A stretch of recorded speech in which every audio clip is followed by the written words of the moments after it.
നിങ്ങളുടെ ഫേവറേറ്റ് സീരിയലുകൾ ടിവിയിൽ വരുന്നതിന് മുൻപേ സൺ നെക്സ്റ്റ് ആപ്പിൽ കാണാം. ഇനി എല്ലാവർക്കും മുൻപേ കാണൂ. ഇപ്പോൾ തന്നെ സൺ നെക്സ്റ്റ് ആപ്പ് ഡൗൺലോഡ് ചെയ്ത് സബ്സ്ക്രൈബ് ചെയ്യൂ. വിശാലും ഉണ്ട്. ആര്? വിശാൽ. അവനെ എന്തിനാ വിളിച്ചത്? ഇതാ നിങ്ങളുടെ കുഴപ്പം, എല്ലാം പെട്ടെന്നങ്ങ് മറക്കും. എന്തായിരുന്നു അവനെ വിളിക്കേണ്ട ആവശ്യം? നിങ്ങളുടെ ആരാ അവൻ? എനിക്ക് അവനെ ഇഷ്ടമല്ലെന്ന് നിങ്ങൾക്ക് അറിഞ്ഞുകൂടെ? അതറിഞ്ഞുകൊണ്ട് തന്നെയല്ലേ നിങ്ങൾ അവനെ വിളിച്ചത്? ഡാഡി വരുമെന്ന് ഞങ്ങൾക്കറിയില്ലായിരുന്നു. അവനുണ്ടല്ലോ, അതുകൊണ്ട് ഞാനേതായാലും വരുന്നില്ല. അവൻ മതി. എന്തുകൊണ്ടും എന്നേക്കാൾ നിങ്ങൾക്ക് നല്ലത് അവൻ തന്നെയാണ്. അങ്ങനെ പറയരുത് സർ. ഞങ്ങൾ ആഗ്രഹിക്കുന്നത് സാറിന്റെ സാന്നിധ്യം. ഒരു കാര്യം ചെയ്യാം, വിശാലിനോട് വൈകുന്നേരം വരാൻ പറയാം. അതൊന്നും വേണ്ട, അതൊക്കെ ഐശ്വര്യക്കേടാ. ഒരു സ്ഥാപനത്തിന്റെ ഉദ്ഘാടനമല്ലേ, ക്ഷണിക്കപ്പെട്ടവരെല്ലാവരും വരട്ടെ. ഞാൻ വരാതിരുന്നാ പോരെ? എന്തിനായിട്ടാ ഇങ്ങനെ വാശി കാണിക്കുന്നെ? അവനെവിടെ ഉണ്ടെന്ന് വെച്ച് ഏട്ടൻ എന്താ? ഒന്നുമില്ലേ, എനിക്കൊന്നുമില്ലേ. അവനെ കാണുമ്പോ എനിക്ക് പെരുവിരൽ തൊട്ട് എരിച്ചു കയറാൻ തുടങ്ങും. നിനക്കറിയാലോ, എന്റെ ചങ്കിലാവും കുത്തിയത്. ആ മുറിവിന്റെ വേദന ഇപ്പോഴും മാറിയിട്ടില്ല. വിശാൽ ഇപ്പൊ പഴയ ആളല്ല സർ. അവൻ മാറിക്കാണും. തരം പോലെ മാറാൻ അവനെ കഴിഞ്ഞിട്ടല്ലേ ഉള്ളൂ. എന്നാ കേട്ടോ, ഞാൻ അങ്ങനെയല്ല. അന്നും ഇന്നും എന്നും ജയശങ്കറിന് ഒരു സ്വഭാവമേ ഉള്ളൂ. അതൊരിക്കലും മാറാനും പോകുന്നില്ല. അതിന് മാറ്റം വരുത്താൻ ഞാൻ ആഗ്രഹിക്കുന്നുമില്ല. കാത്തു നിൽക്കണ്ട, ഞാൻ വരില്ല. ഉദ്ഘാടനമൊക്കെ നന്നായിട്ട് നടക്കും. ഞാനിവിടെ നിന്ന് പ്രാർത്ഥിച്ചോളാം.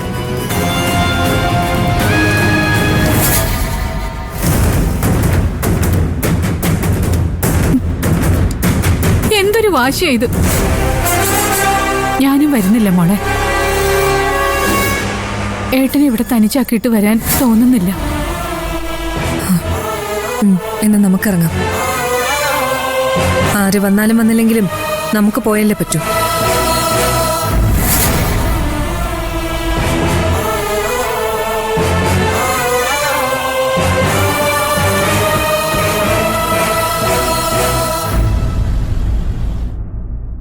ചന്ദ്രേ,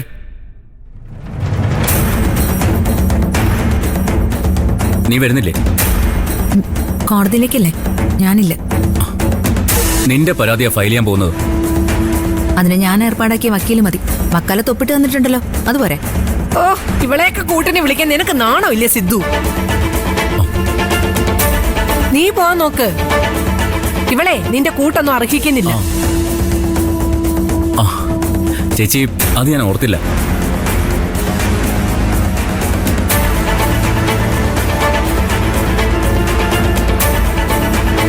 എന്താടി നോക്കുന്നത്?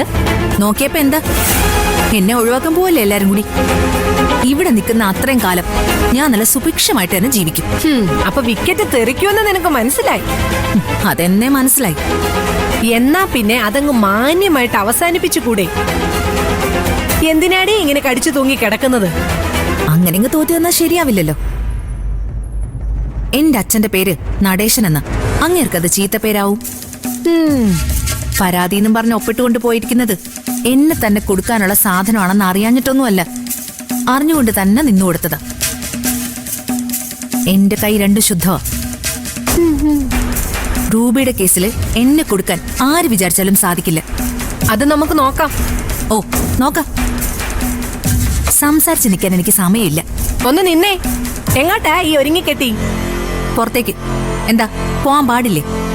എന്നെ തടയാൻ മാത്രമുള്ള ആരോഗ്യമുണ്ടോ നിങ്ങൾക്ക്?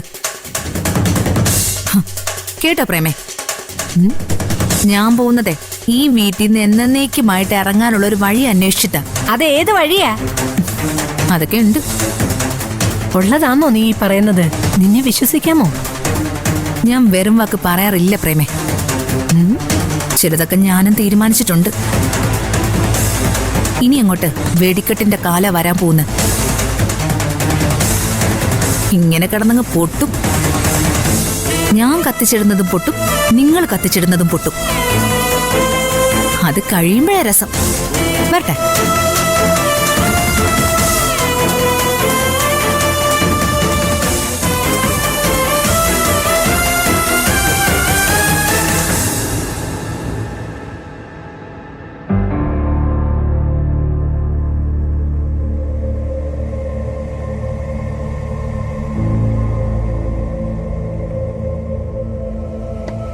ശരത്തിനെ കൊടുക്കാനുള്ള തന്ത്രങ്ങളൊക്കെ അണിയറയിൽ ഒരുങ്ങിക്കൊണ്ടിരിക്കുക.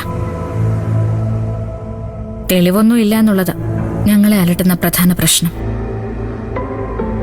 ഇല്ലാത്ത തെളിവുകൾ നമ്മൾ ഉണ്ടാക്കണം. അതിനുള്ള വഴി ഞാൻ കണ്ടുപിടിച്ചിട്ടുണ്ട്.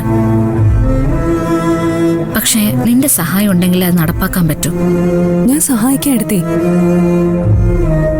ആ ശരത്ത് അകത്ത് പോവേണ്ടത് ഇന്ത്യയും കൂടെ ആവശ്യമല്ലേ? ശരവണന്റെ മൊഴി കിട്ടുന്നുള്ള പ്രതീക്ഷയുണ്ട്. അക്കൂട്ടത്തില് നമ്മുടെ ഭാഗത്തുനിന്ന് ഒരു സപ്പോർട്ട് വേണം. നിനക്കറിയാലോ, അച്ഛൻ ഇങ്ങനെ കിടക്കുന്നതിന്റെ കാരണം ശരത്താ. അറിയാം. അവൻ തന്നെയാ അന്ന് വലിയ യൂണിറ്റ് ഇൻസുലിൻ അച്ഛന് കുത്തിവെച്ചത്. അത് നമുക്ക് എല്ലാവർക്കും അറിയാം. പക്ഷെ മൂന്നാമതൊരാളോട് പറയുമ്പോ അതും അയാൾ വിശ്വസിക്കണമെങ്കിൽ തക്കതായിട്ടുള്ള തെളിവുകൾ വേണം.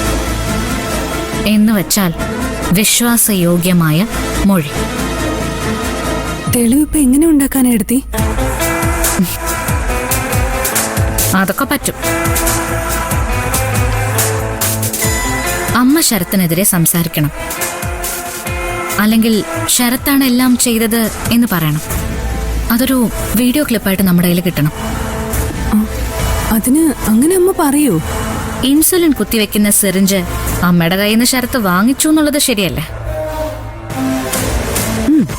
അത് ശരിയാ. അതമ്മ സമ്മതിക്കില്ലേ?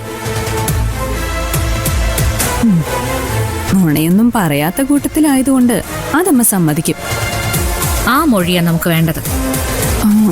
അല്ല, ഈ വീഡിയോ ക്ലിപ്പ് എന്ന് പറയുമ്പോ അതെങ്ങനെ ഷൂട്ട് ചെയ്യും?